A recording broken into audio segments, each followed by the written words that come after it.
Balance दुनिया में बहुत ज़रूरी है हर चीज़ों के लिए, लेकिन एक वाराणसी की फैमिली जो अपने एक लड़की, अपने बेटी की इतना ज़्यादा शासन करने लगा था कि वो पूरे फैमिली से नफ़रत करने लगी थी, और नफ़रत इस कदर करने लगी कि पूरे फैमिली को मौत के घाट उतार दी। तो नमस्ते, नमस्कार, जय हिंद, सत श्री अकाल। मैं सत्यम ठाकुर स्वागत करता हूँ आप लोगों को एक नया एपिसोड लेकर और नया सच्ची घटना को लेकर, जिसको सुन के आपके होश उड़ जाएंगे। दरअसल कहानी है वाराणसी की। होता यह है कि एक फैमिली अपने बेटी का नाम रंजीता नाम होता है, उस लड़की का इतना ज़्यादा उस पर शासन करती है कि वो कहीं भी जाती है तो क्यों जा रही हो, ऐसा क्यों पहन रही हो, ऐसा क्यों खा रही हो, मतलब इस लेवल का उस पर पाबंदियाँ, बोझ दिया गया था, थोप दिया गया था। होता है कि उस घर में एक नया ड्राइवर की ज़रूरत होता है।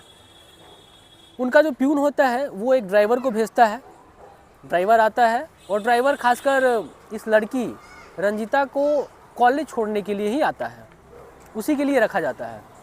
समय बीतता है, वो लड़की अपना घर से निकलती थी दूसरा ड्रेस पहन के और गाड़ी में दूसरा ड्रेस पहनती थी। इस तरह की पाबंदी थी कि उसको ड्रेस पहनने पर भी पाबंदी लगा हुआ था।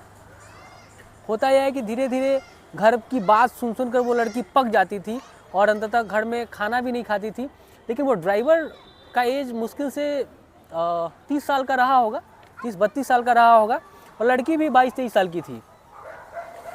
तो वो ड्राइवर अपना खाना जो है वो उस लड़की को, रंजीता को खिला देता है हर रोज़, और कहता है कि मैडम आप खा लीजिए, आपने घर के बात को लेकर आप टेंशन में और खाना नहीं खा रहे हैं। समय बीतता रहता है और चलते रहता है। इस दरमियान दोनों की नज़दीकी बढ़ जाती है और दोनों एक दूसरे को पसंद करने लगते हैं। एक बार रंजीता कहती है उस ड्राइवर को, जिसका नाम अमर होता है, कि अमर अब हम लोग शादी कर लेते हैं।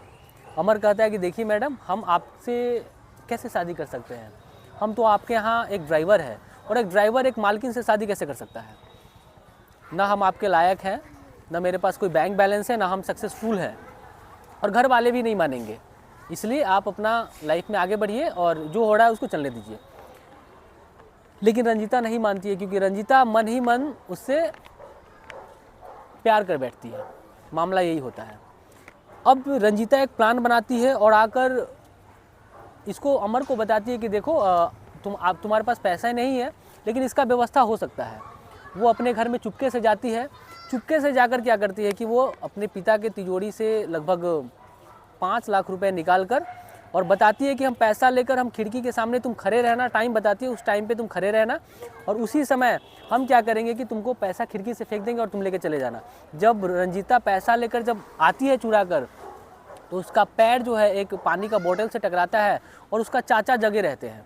चाचा देखते हैं कि रंजीता पापा के रूम से निकल रही है, तो फिर वो उसको पूछते हैं उससे कि तुम यहाँ से क्यों घबराई हो और तुम क्यों भाग रही हो इधर से। तो बोलती कुछ नहीं। उसके बाद उसके हाथ से पैसे गिर जाते हैं, रंजीता के हाथ से पैसे गिरते हैं। पैसा गिरने के बाद वो पूछता है, उसके चाचा पूछते हैं कि तुम अपने ही घर में चोरी कर रही हो रंजीता, हम तुमको अपने बड़े भाई साहब को बता देंगे। इसी बीच वो आवाज़ लगाते हैं, उसके चाचा अपने बड़े भाई को आवाज़ लगाते हैं कि भैया भैया आइए, देखिए क्या हो रहा है। उसी बीच रंजीता क्या करती है कि अपने चाचा के दोनों हाथ को पकड़ के अपने कमर के पास रखती है और वो चिल्लाने लगती है कि देखिए मेरे साथ क्या हो रहा है। ठीक है, इस तरह का मामला होता है। और जब सारे फैमिली इकट्ठा हो जाते हैं तो वो इल्ज़ाम लगा देती है चाचा पे कि चाचा ने हम जब टॉयलेट के लिए उठे हैं तो वो हमसे ज़बरदस्ती करने लगे हैं। रंजीता के पापा को एक तरह से बेटी पे भरोसा भी होता है और भाई पे भी भरोसा था, लेकिन जो सिचुएशन उन्होंने अपनी आंखों से देखा तो भाई को कहा कि तुम अलग हो जाओ, तुम अपने रूम से मतलब रखो और तुम हमारे सामने नज़र मत आना। समय बीतता रहता है। जब ये खबर चलती है धीरे धीरे कि सारा पैसा तो फेंक ही देती है, लेकिन एक पैसा का जो गड्डी होता है वो वहीं पे गिरा रहता है। लेकिन माँ उसकी नहीं बताती है, और आके उस समय नहीं बताती है, लेकिन आकर बताती है उसके अपने पति को कि देखिए रंजीता के पैर के पास एक पैसा का गड्डी पड़ा हुआ था। लेकिन उसके पिता उस पर ध्यान नहीं देते हैं।